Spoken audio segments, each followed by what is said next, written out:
Bona nit, professor. Hola, buenas noches. Gràcies per haver vingut al programa Singulars. Encantado, tanto gusto. ¿Cómo está? Bueno, voy viviendo, no me puedo quejar. Ya estamos, voy viviendo, pues si le quedan muchos años. No, de ninguna manera. Por favor, ¿por qué dice de ninguna manera? Hombre, por la edad que tengo, Bueno, me parece que a mi edad no se puede esperar con muchos años. Eso es lo sensato.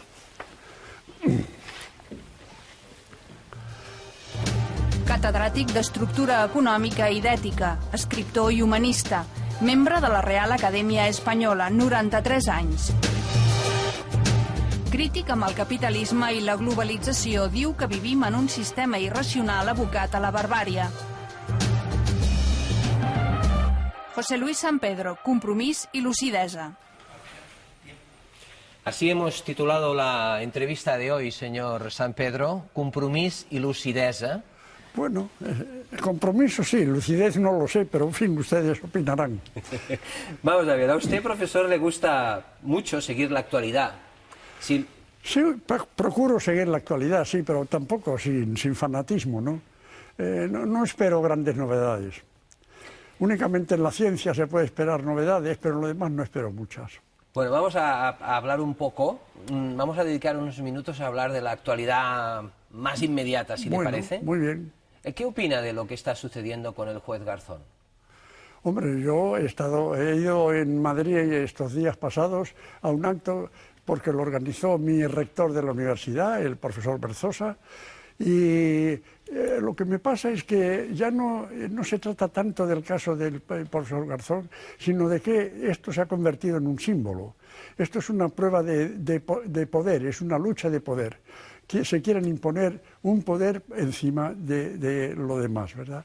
Y ocurre que lo que se quiere es utilizar las leyes para ir contra la justicia, porque a mí me parece injusto lo que está ocurriendo con el juez Garzón.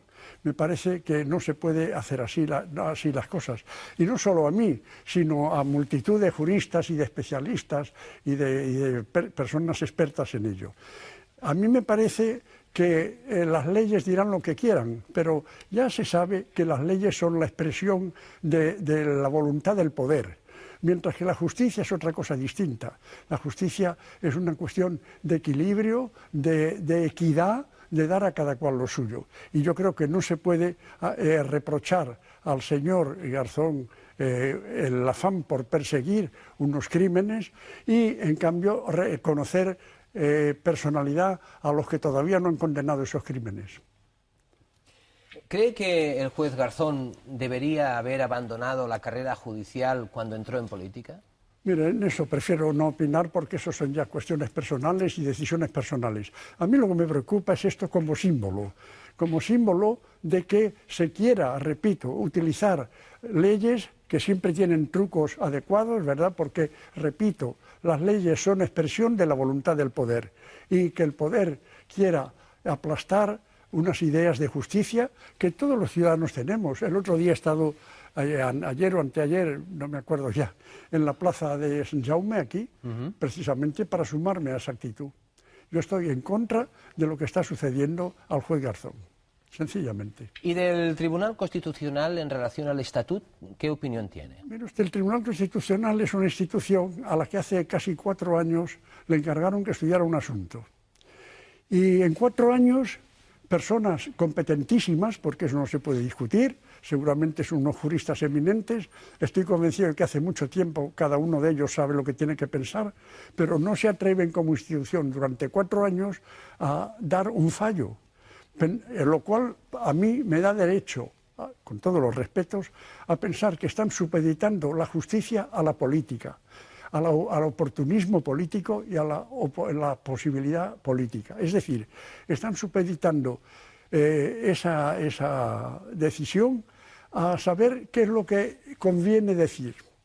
Y como por otra parte parece que hay jueces ya que hace tiempo que han agotado su estancia allí, y como la misma duración del tiempo de debate da idea de que la respuesta a la pregunta que le plantearon, es decir, la solución, no está nada clara, y de que personalidades distintas, como son todos ellos, tienen opiniones diferentes, me parece evidente que no está tan claro que sea constitucional ni no sea constitucional. Y por otra parte, como llevamos 3 años ejerciendo el estatuto, viviendo el estatuto, y como el estatuto además lo aprobaron un Parlamento español, un Parlamento catalán y un estatuto y un plebiscito catalán, y esas 3 cosas demuestran una voluntad clarísima y legalísima del pueblo, me asombrará mucho si se producen unas reservas sobre eso por parte de una institución con esas discrepancias internas. Acudir a corregir 3 dictámenes populares directos expresados con el dictamen de unas personas perfectamente respetables, pero que no están de acuerdo en las opiniones y por tanto que el asunto es discutible, me parece verdaderamente ir contra la lógica. La Iglesia Católica tiene serios problemas con el escándalo de los abusos a menores, pero nadie va a la cárcel. ¿Por qué? Pues porque no les conviene. Porque mire usted, porque supeditamos los valores a los intereses. Los intereses son una cosa mucho menos respetable que los valores de una civilización. Y claro, si no interesa, pues se procura tapar la cuestión. Pero vamos, las cosas de la Iglesia Católica pues, no me interesan gran cosa. Yo no soy católico. Comprendo que se pueda ser incluso cristiano, ¿verdad? Pero que se sea vaticanista, apostólico, romano, eso me cuesta más trabajo aceptar. Y a mí personalmente no me interesa. Hay una canción de Fito y Fitipaldis que dice lo siguiente, profesor. Puedo escribir y no disimular. Es la ventaja de ir haciéndose viejo. La ventaja de ir haciéndose viejo, escribir y no disimular. Yo creo que no hay necesidad de disimular, hombre, salvo por razones puramente de corrección y de amabilidad, etcétera, pero necesidad de fingir no hay, en principio. Y en cambio, no creo que sea necesario escribir. No entiendo muy bien la frase, francamente. Que puede decir todo lo que usted quiera, ahora mismo, ¿no? Es la ventaja de ir haciéndose viejo. Hasta cierto, sí, en eso es verdad. Ya no se tiene que preocupar de nada. Bueno, en ese sentido sí, pero todavía me tengo que preocupar de cosas, me tengo que preocupar de otras personas, me tengo que preocupar de mí mismo. No, aún hay cosas que me preocupan, sí. ¿Qué nos pasa, profesor?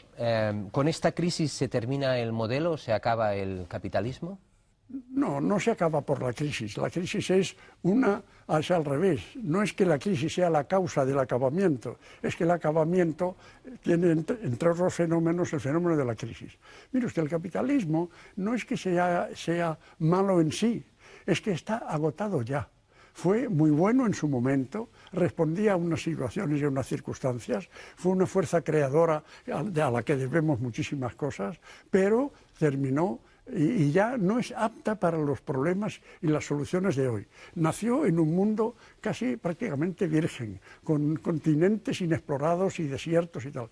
Lo hace en un mundo superpoblado y con problemas ya de recursos, de agotamiento, etc. Bueno, ya no son los mismos problemas. De modo que ya no funciona. Y como no funciona, se acaba y ya está. No es eso. La crisis es un aspecto del derrumbamiento. La mayoría de líderes o mandatarios internacionales hablan cada día de desarrollo sostenible. Mire usted, el desarrollo que estamos haciendo, sin ninguna medida, ni limitación, ni criterio, es insostenible. Yo le digo simplemente una cosa. Desde 1900 hasta el año 2000, en el siglo XX, la población mundial se multiplicó por 3. Pasamos de menos de 2.000 millones a más de 6.000. ¿Es que se han multiplicado por 3 los recursos del planeta? ¿Quién lo cree eso? Al contrario, durante todo ese tiempo se han estado agotando minerales, yacimientos, fondos manantiales de petróleo, se ha estado contaminando el agua, se ha estado contaminando el aire, se han estado desforestando áreas enteras. Y los ecologistas saben perfectamente, estudian lo que se llama la huella ecológica y saben perfectamente que ya la Tierra no da suficiente para todos. Pero además de insostenible, el desarrollo es completamente injusto, porque la vida fácil y hasta lujosa de un 20% de la humanidad se sostiene gracias a la penuria y el hambre del 80% de la humanidad. Eso es totalmente injusto, porque los recursos de la Tierra son para todos y no solo para los más poderosos. Y además de ser injusto en ese sentido, lo es en el sentido de que ecológico, en el sentido de que a esos países que se dice que los estamos ayudando, en realidad ya les debemos recursos, porque han pagado ya con intereses a lo largo del tiempo, han pagado ya lo recibido, y además porque nadie les ha pagado los recursos que nos hemos llevado de allí sin pagarlos adecuadamente, porque se han hecho explotaciones leoninas sin compensar adecuadamente. De modo que el desarrollo actual no puede sostenerse. Y en el curso de este siglo XXI se advertirá que habrá que frenar. Habrá que frenar y habrá que redistribuir, porque hará falta que decrezca el gasto,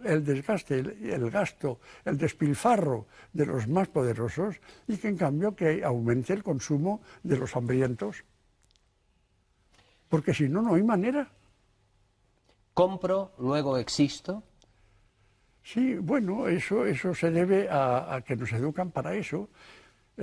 Como he dicho ya, las leyes es una expresión del poder y el poder educa para lo que educa. El poder educa para que seamos consumidores y productores. Y lo demás le tiene sin cuidado. ¿En qué valores fue educado usted, señor San Pedro?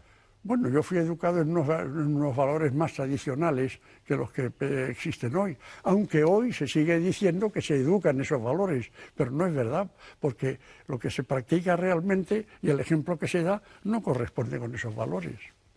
De modo que fueron los habituales de la infancia. Mire usted, yo le contestaría con un librito catalán.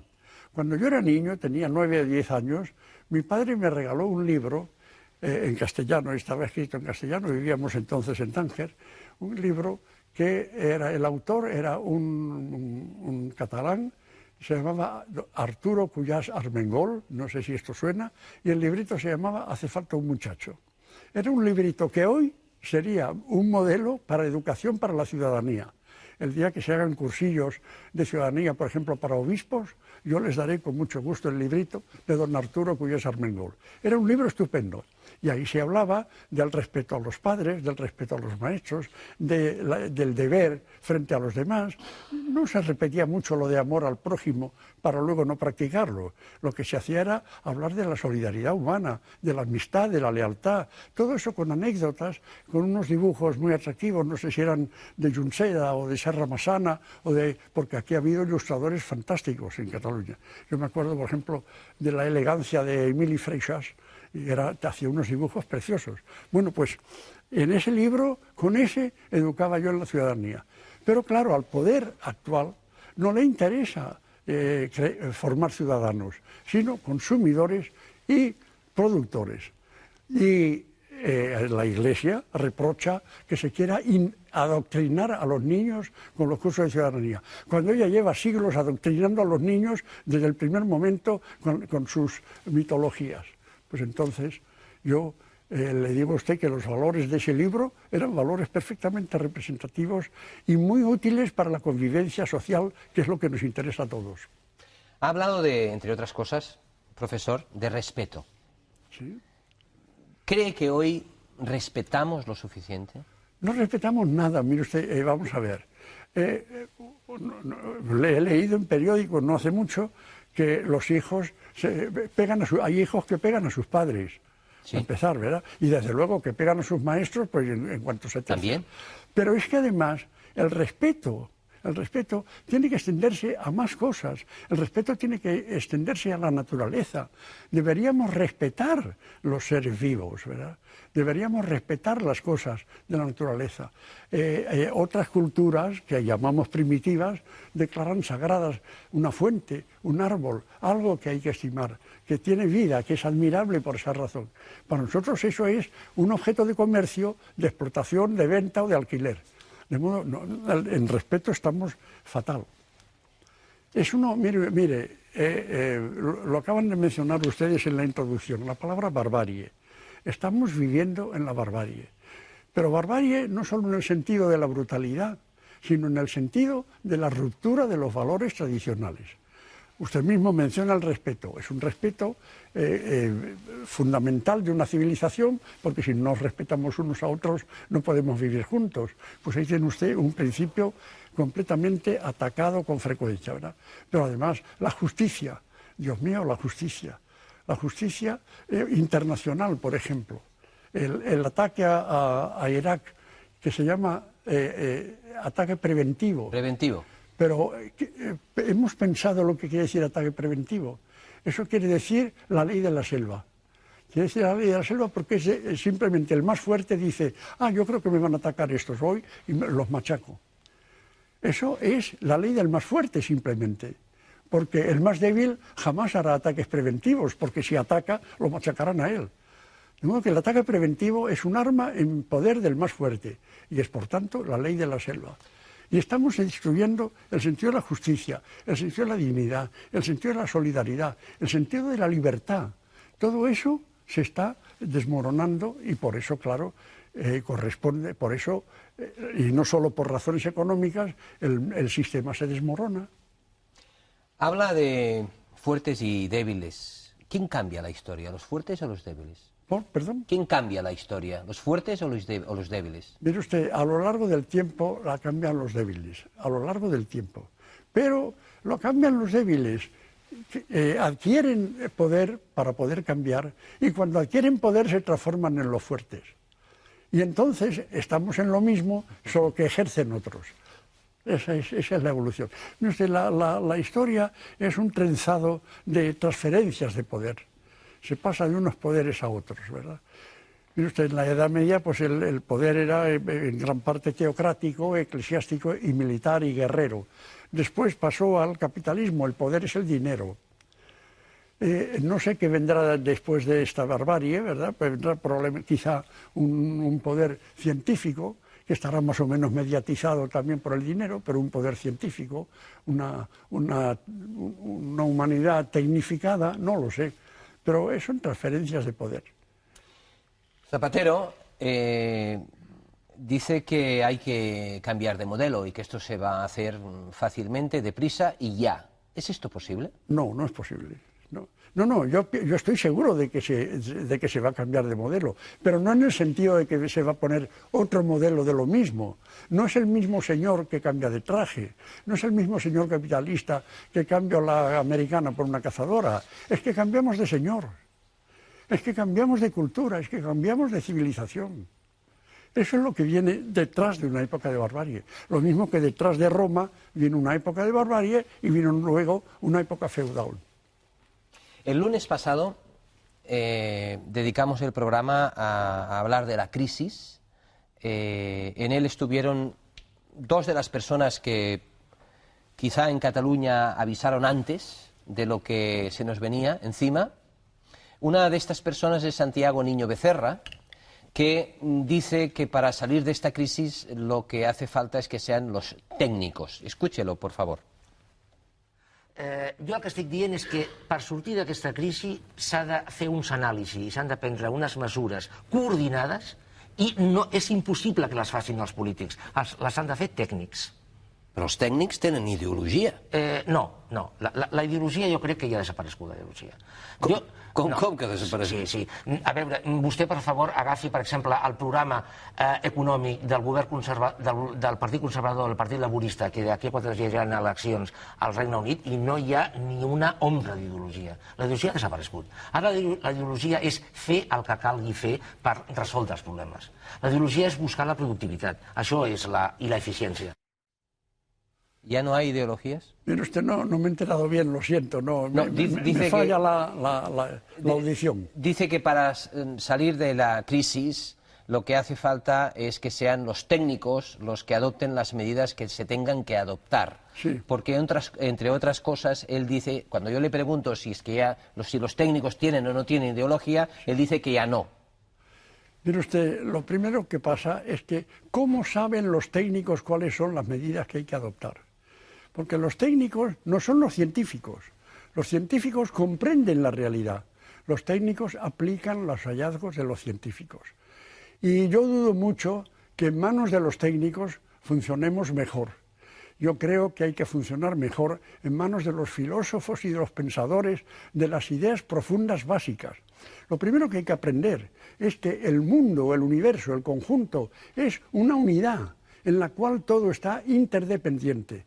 Y que muchas de las tragedias ocurridas han sido porque los técnicos han tenido potencia técnica, capacidad técnica para modificar un punto determinado, creando consecuencias inesperadas en otros puntos del conjunto y no resolviendo las cosas. Hace falta tener una visión más general, una visión más global. Hace falta tener una visión científica y comprender. Mire usted, nos repite, vivimos en la era de la información. La información no es ni siquiera seguridad de comunicación. Y la comunicación misma no es ni siquiera seguridad de comprender. Hay gente que comunica mucho y no se entera.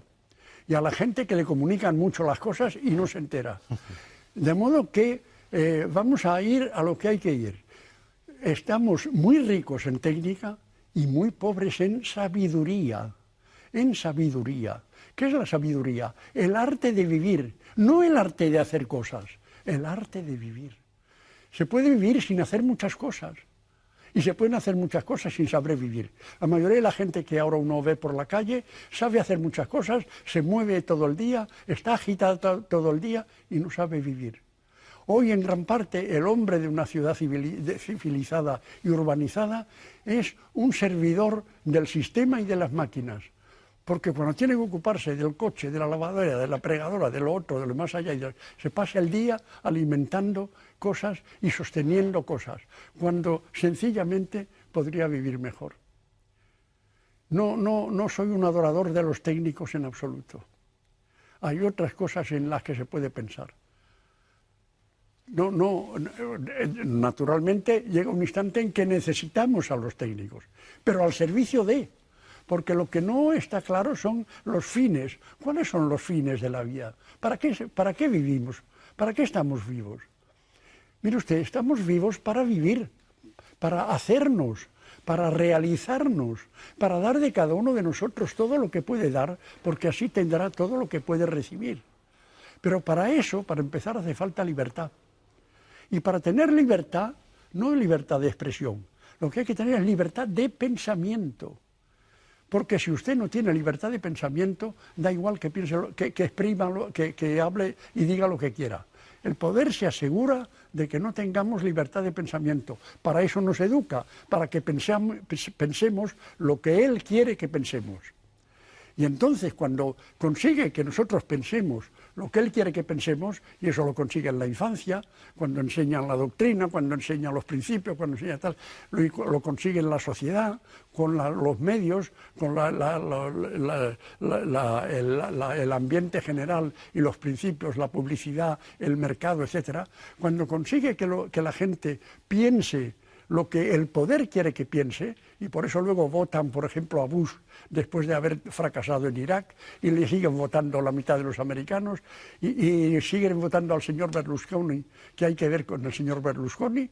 Bueno, pues resulta que si no tenemos libertad de pensamiento, no tenemos libertad de expresión, y no nos educan para libertad de pensamiento. Y cuando tengamos eso, podremos pensar en los fines de la vida. porque los fines de la vida no es aumentar en dinero y en gasto y en diversión, no es eso. Es ganar en satisfacción personal, en ser más lo que uno es. En el pregó de Sant Jordi, profesor, que casi me deja sin palabras... Yo también, pues perdone usted. No, si no lo digo porque... estaba escuchando, ¿no? Y es un placer, de verdad, y un honor escuchar a personas como usted, se lo digo con el corazón. Yo digo lo que siento y respeto a todo el mundo, pero digo lo que siento. Bueno. Perfecto. Usted iba a decirme algo. En el pregó de Sant Jordi, que usted pronunció aquí en Barcelona, usted habló de la verdad vital. ¿De la? Verdad vital. Sí.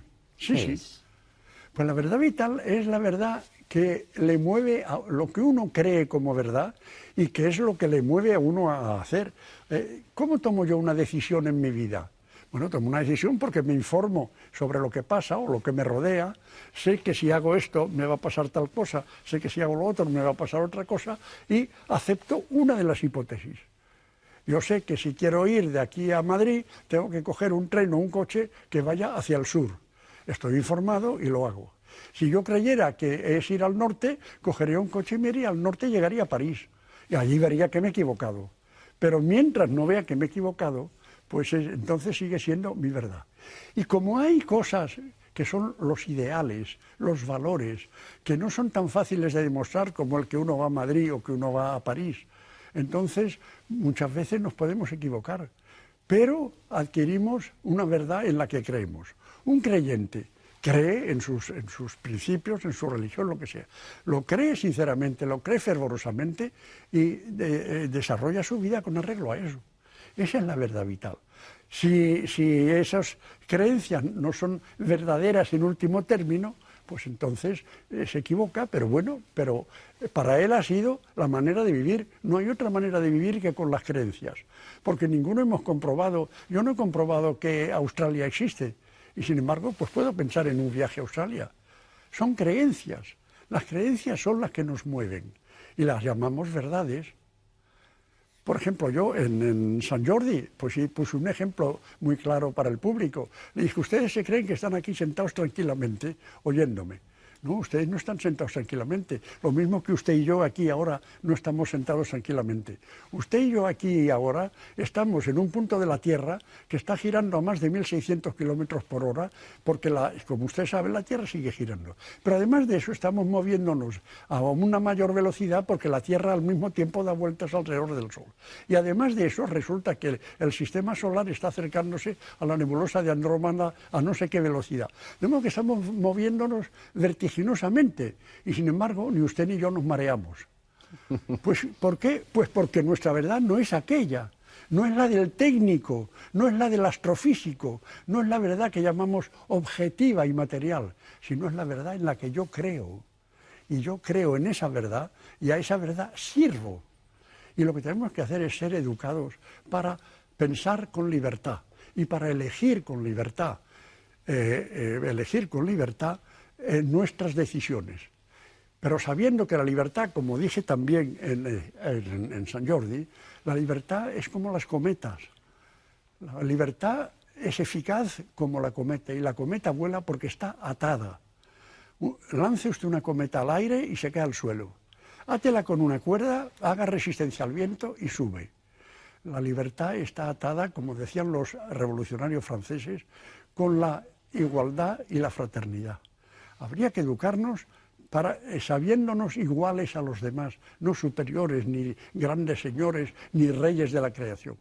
Y para hacernos fraternales y tener fraternidad incluso con los seres que no son humanos, como decía antes, con respeto, como decíamos, a los árboles, a las fuentes, al ambiente. Y así no haríamos las barbaridades que hacemos en el supuesto desarrollo sostenible.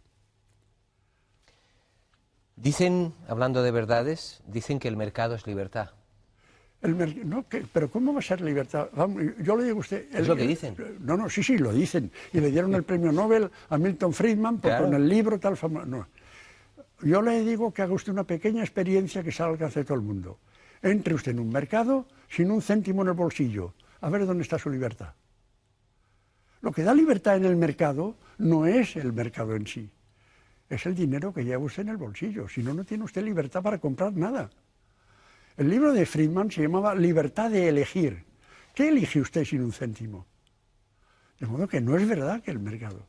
Y además le diré a usted una cosa, ¿usted cree que en los centros, en un mercado, tienen más influencia sobre los precios el Carrefour o el que sea que el tendero de la esquina?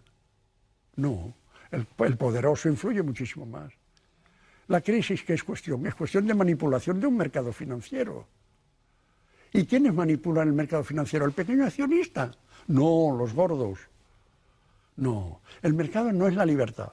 El mercado es una institución imprescindible para la distribución de los bienes, pero completamente ajeno a la productividad, completamente ajeno, entiéndame, a la productividad de la sociedad, no del interés de los que están. Completamente ajeno a eso y completamente ajeno a la justicia, porque no da los bienes a los más necesitados, sino a los que pueden pagarlos mejor. Eso del mercado es lo que empezó, mire usted, cuando el 68 de París, el jaleo de París, y que reaccionaron Reagan y la Thatcher y tal, y empezó el neoliberalismo, ¿verdad? Desde entonces vino lo de decir, el mercado es el secreto, confiemos al mercado las decisiones. Y sin reglas. Reagan, sí, perdón. El mercado es incapaz de orientar las decisiones mejores. Y vuelvo a lo que he dicho antes, no sabemos ni tenemos pensamiento libre para elegir los fines, no se quiere que elijamos los fines. El mercado no tiene ningún fin determinado, el mercado no conduce al desarrollo necesariamente, el mercado conduce si acaso a la especulación.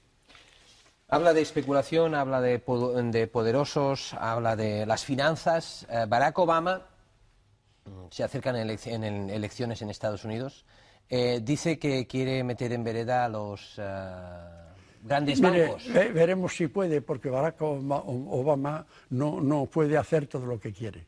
El sistema es el sistema y el poder en los Estados Unidos no está solo en la Casa Blanca, y lo sabe usted perfectamente. ¿Por qué para salvar a los bancos se reunieron centenares de miles de millones de euros o de dólares? Y en cambio esto es así. Sí. Y en cambio esto es casi imposible para otras cosas. Es casi imposible para usted y es casi imposible en el año 8, para la FAO, que estaba pidiendo dinero para los pueblos hambrientos. Pues no había dinero para subvencionar el hambre de la gente. ¿Por qué ocurre eso? Pues porque el sistema ya no funciona y porque está contra los valores superiores de la civilización. Está contra la solidaridad, está contra la convivencia y está a favor de los intereses del poder. Nada más. Por eso sucede. Eso está clarísimo. No es ninguna fuerza del mercado la que determina eso. Es el poder que se apodera de lo que le conviene. Algunos, creo que usted es consciente de eso, profesor, le llaman panfletario. ¿Está de acuerdo? Algunos le llaman a usted panfletario. Sí, sí, naturalmente, y con lo que estoy diciendo hoy me lo llamarán más todavía. ¿Y eso qué quiere decir? ¿Que soy mala persona? ¿Que estoy contra los valores? Yo temo que los que disimuladamente hacen lo contrario, pues es peor. ¿Hacia dónde vamos, profesor? ¿Hacia dónde vamos? Bueno, yo creo que no lo sé, ¿verdad? Pero vamos a otro sistema que probablemente su primera manifestación sea una sociedad muy tecnificada, muy a favor de los poderosos y muy en contra de las masas. Y mientras eso aguante, aguantarán, y si no, pues no lo sé. ¿Nos espera la incertidumbre? No, la tenemos ya. La prueba es que digo que no sé. ¿Hay miedo?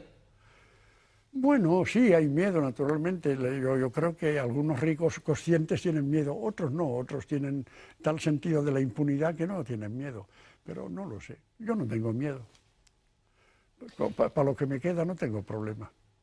¿Qué le dice usted? ¿Sabe que en España el grupo de jóvenes de 16 a 24 años, el 43% de ese grupo hoy no tiene trabajo? ¿Qué les dice usted a esos jóvenes?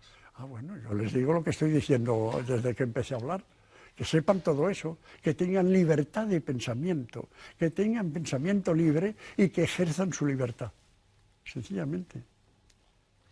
En TV3 esta semana organizamos en Televisió de Catalunya, organizamos una semana que la dedicamos al tiempo, a la gestión del tiempo, a hablar del tiempo. ¿Qué hacemos con el tiempo? ¿El tiempo? ¿Qué es el tiempo para usted? Bueno, el tiempo es la vida. El tiempo es la vida. Se acaba mi vida y se acaba mi tiempo. Me muero yo y se acabaron para mí los planetas, las estrellas, desaparece todo. De modo que el tiempo es la vida. ¿Qué hacemos con la vida? Pues como dijo la canción de no sé quién, ¿verdad?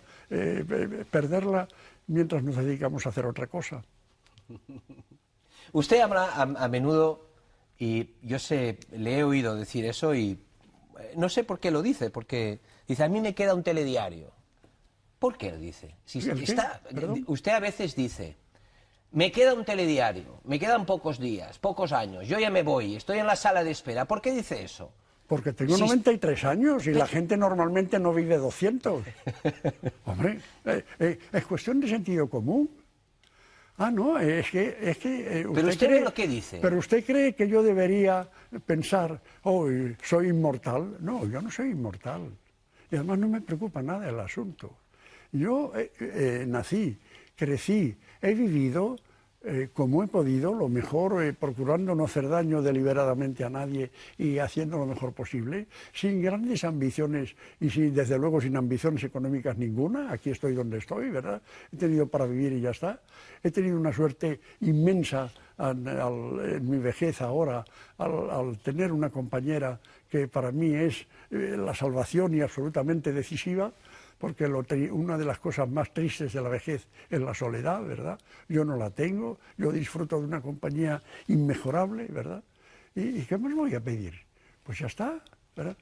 Mire, terminé lo de Sant Jordi diciendo que no debemos pensar que somos reyes de la creación, que tenemos derecho a todo, que no.